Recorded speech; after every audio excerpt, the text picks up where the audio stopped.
नमस्कार दोस्तों, हरे कृष्णा आप सभी को। जैसा कि आप सभी जानते हैं, मैं आजकल भगवत गीता का अध्ययन कर रहा हूं और इसके ज्ञान को आप सभी से साझा कर रहा हूं। तो आइए सीखते हैं भगवत गीता का ज्ञान, भगवत गीता का दिव्य ज्ञान जो है भाई इंजीनियर एसपी यादव।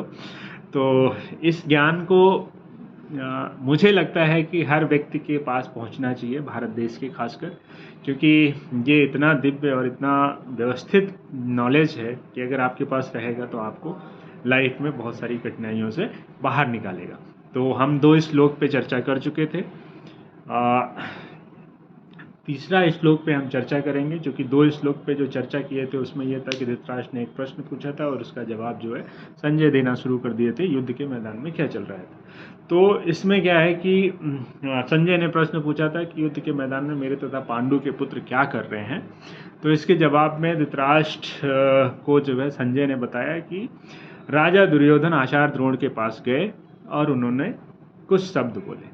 चूँकि हम सब जानते हैं कि आचार्य द्रोण जो थे वो राजा दुर्योधन और पांडवों दोनों के गुरु थे, और साथ में धृष्टद्युम्न जो पांडवों की सेना का सेनापति था उसके भी गुरु थे। तो अब चूँकि सेनापति तो पितामह भीष्म थे, तो कुछ युद्ध के विषय में निर्णय करना होता या चर्चा करनी होती या कुछ सलाह करनी होती तो दुर्योधन जो है पितामह भीष्म के पास जाता। लेकिन वो द्रोण के पास क्यों गया, ये समझने वाली बात यह है क्योंकि द्रोण जो है गुरु थे, और द्रोण को ये बताने गया।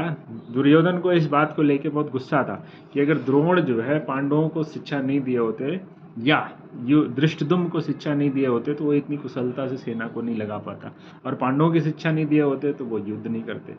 तो ये बताने की कोशिश किया है कि देखिए गुरु द्रोण, आपकी शिक्षा का जो है नतीजा है कि आज पांडव हमारे सामने युद्ध के लिए खड़े हैं, और चूंकि आप जानते बूझते धृष्टद्युम्न को शिक्षा दिया इसलिए वो भी आपके सामने खड़ा हुआ है। आप जानते थे कि धृष्टद्युम्न जो है वो आपकी मृत्यु के लिए पैदा हुआ है, फिर भी आपने उसको शिक्षा दिया और इस वजह से वो आपके सामने युद्ध के लिए खड़ा हुआ है। लेकिन द्रोणाचार्य तो एक गुरु थे, तो गुरु का धर्म है कि अगर कोई उनके पास शिक्षा ग्रहण करने के लिए आए तो ईमानदारी से उसको शिक्षा देना। तो द्रोणाचार्य ने अपना गुरु धर्म निभाया था। तो आइए देखते हैं दुर्योधन क्या बोल रहा है। दुर्योधन बड़े गुस्से में है और इस बात को समझ रहे हैं सभी। तो पश्चैतानां पांडुपुत्राणां आचार्यं महती चमूं व्यूढ़ं द्रुपद पुत्रेण तो शिष्येण धीमता। दुर्योधन जो है आचार्य द्रोण के पास जाता है और बोलता है, हे आचार्य, पांडुपुत्रों की विशाल सेना को देखिए जिसे आपके शिष्य धृष्टद्युम्न ने कितनी चतुरता और कितनी कुशलता के साथ में व्यवस्थित किया है। इसके आगे बोलते हैं कि उस सेना में कौन कौन से बड़े नायक हैं। चूँकि आप एक अच्छे योद्धा हैं तो बड़ी अपने शत्रुओं की शक्ति के बारे में आपको पता होना चाहिए। तो दुर्योधन भी एक कुशल योद्धा और कुशल सेनापति था, तो इसलिए उसे भी दूसरी सेना जो पांडु की सेना थी उसके बड़े बड़े योद्धाओं के बारे में जानकारी थी, जो वो बता रहा है द्रोण को, और द्रोण के साथ पूरी सेना को बताने की कोशिश कर रहा है। बस द्रोण से थोड़ा सा शिकायत कर रहा है कि काश आपने उनको शिक्षा नहीं दी होती तो हमारे सामने खड़े होने का दुस्साहस नहीं कर पाते। तो ये चीज़ें सीखनी है। अत्र सूरा महेश्वासा भीमार्जुन समा युधि युद्धानो विराटस्य द्रुपदस्य च महारथा। इस सेना में भीम अर्जुन के समान युद्ध करने वाले अनेक वीर और धनुर्धर हैं, धनुर्धर तथा महारथी हैं, जिसमें युद्धान, विराट तथा द्रुपद जैसे। धृष्टकेतु चेकितानस्य काशीराजस्य वीरवान पुरजित कुंती भोजस्य सैभ्यस्य च नरपुंगवा। इनके साथ ही धृष्टकेतु, चेतिकान, काशीराज, पुरजित, कुंती भोज तथा सैभ जैसे महान शक्तिशाली योद्धा भी इस सेना में है।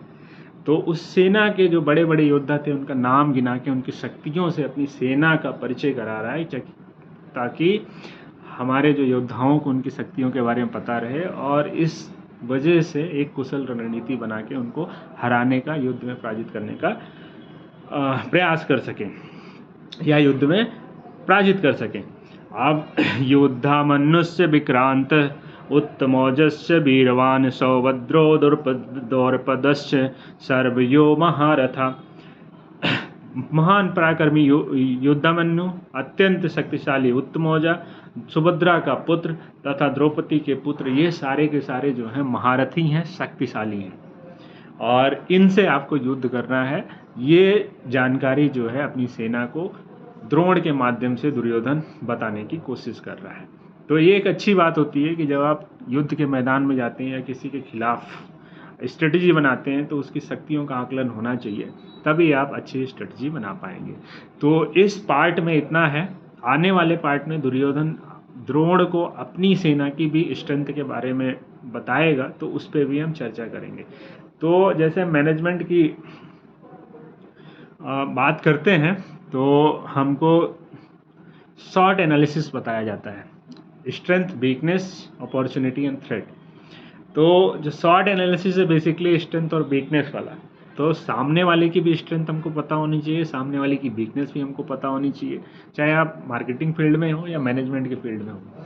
तो दुर्योधन वही कर रहा है, अपनी स्ट्रेंथ तो उसको पता है और अपने लोगों को भी बताएगा, अपनी वीकनेस भी उसको पता है और दूसरी सेना की जो स्ट्रेंथ है उसको भी वो जानता है और दूसरे सेना की वीकनेस को भी वो जानता है। तो कहने का मतलब दुर्योधन जो है इसमें स्ट्रेंथ और वीकनेस एनालिसिस कर रहा है, तो शॉर्ट एनालिसिस कर रहा है, अपॉर्चुनिटी कहाँ पे लेना है और कहाँ पे हमको थ्रेट हो सकता है उस सब का आकलन कर रहा है दुर्योधन। और जो एक कुशल सेनापति के लिए अच्छी बात है कि आप दूसरी सेना का आकलन करें। ये अलग बात है कि दूसरी जो सेना है उसमें भगवान स्वयं खड़े हैं, तो जिसकी स्ट्रेंथ और वीकनेस का तो कोई अंदाज़ा ही नहीं लगा सकता। तो इसलिए ये हम सभी जानते हैं कि युद्ध का परिणाम जो है पांडवों के पक्ष में होना है, क्योंकि भगवान श्री कृष्ण स्वयं उनके पक्ष में खड़े हैं। लेकिन फिर भी जब आप युद्ध के मैदान में जाते हैं, आप किसी फील्ड में जाते हैं, जो भी काम आप करते हैं, तो उस काम में आपकी क्या स्ट्रेंथ है और आपकी क्या लिमिटेशंस हैं उसका जानकारी आपको होना चाहिए, तब आप व्यवस्थित तरीके से और अच्छे तरीके से काम को कर पाएंगे। तो कहने का मतलब ये, इस श्लोक से लर्निंग ये है कि हमको अपनी स्ट्रेंथ, सामने वाले की भी स्ट्रेंथ, अपनी वीकनेस या लिमिटेशन, सामने वाले की वीकनेस या लिमिटेशन पता रहेगा तो हम अच्छे से रणनीति बना के अपने काम को कुशलतापूर्वक कर पाएंगे। उम्मीद करते हैं कि आप लोगों को ये वीडियो जो है पसंद आएगा और मैं आगे भी वीडियो बनाता रहूँगा। धीरे धीरे करके मैं और अच्छे वीडियो बनाऊँगा ताकि आप लोगों को अच्छा लगे। तो कहने का मतलब दुर्योधन यहाँ पे स्ट्रेंथ, वीकनेस, शॉर्ट एनालिसिस करने की कोशिश कर रहा है मैनेजमेंट की भाषा में। धन्यवाद आप सभी का तहे दिल से, आपने अपना कीमती समय देके इस वीडियो को देखा। Thank you very much. अगर आपको अच्छा लगे तो आप लाइक करिए, शेयर करिए और सब्सक्राइब करिए। Thank you very much.